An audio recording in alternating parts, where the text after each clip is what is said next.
అసలు సబ్జెక్టుకి వస్తే ఈ కథ ఏ సంఘంలోనైనా సరే బోధించినప్పుడల్లా తప్పంతా చూసేది ఎవరి మీద? ఆ చిన్న కొడుకు మీద.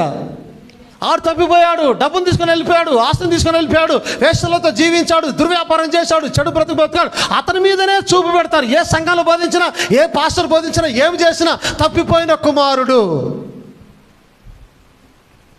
కానీ ఏ రోజైనా సరే సంఘంలోనే ఉంటూ తప్పిపోయిన ఆ అన్న గురించి ఎవరు మాట్లాడరు ఎప్పుడు కూడా. సంఘంలోనే ఉంటూ ఒక ప్రశ్న, 2 ప్రశ్న, 3, 4 ప్రశ్నలు వేద్దాం.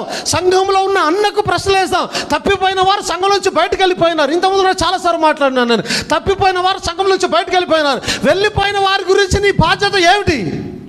ఇంట్లోనే ఉన్న అన్నలాగా నీ ఉద్యోగం చేసుకుంటున్నావు, నీ పనులు చేసుకుంటున్నావు, నీ కుటుంబాన్ని బాగా చూసుకుంటున్నావు, నువ్వు తింటూ ఉన్నావు. నీ తండ్రి బాధపడుతూ ఉన్నాడు పోయిన వారి గురించి, దుఃఖపడుతున్నాడు పోయిన వారి గురించి. అయ్యో వారు నశించిపోయినారే, వారి సంఘాలు పాడైపోతున్నాయే, వారికి వాక్యం సరిగా లేదే, ఇక్కడ పోయినారు అక్కడ పోయినారు, వాక్యం సరిగా వినిపించబడడం లేదే, సరిగా బ్రతకడం లేదే అని తండ్రి బాధపడుతూ ఉంటే సంఘంలో ఉన్న పెద్ద కుమారుడు తప్పిపోయింది ఎవరు? ఇక్కడ నుంచి పోయిన వాళ్ళు కాదు, ఇక్కడ ఉన్న నీ క్యారెక్టర్ వల్ల తప్పిపోయినా. ఓ 4-5 ప్రశ్నలు వేద్దాం. నీ తమ్ముడు అట్లాంటి డెడ్లీయెస్ట్ డెసిషన్ తీసుకుంటున్నప్పుడు నువ్వెక్కడున్నావు?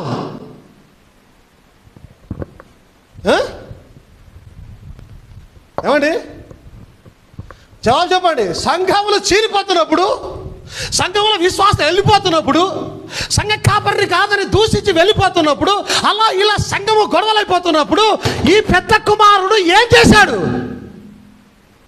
తప్పిపోయింది ఎవడు? పోయిన వాళ్ళు తప్పిపోయారా?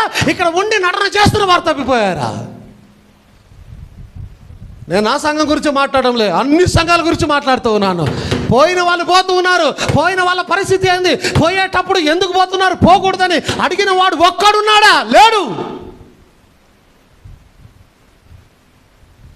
అట్లా వెళ్ళడం తప్పు కదా అని చెప్పిన మునగాడు లేదు.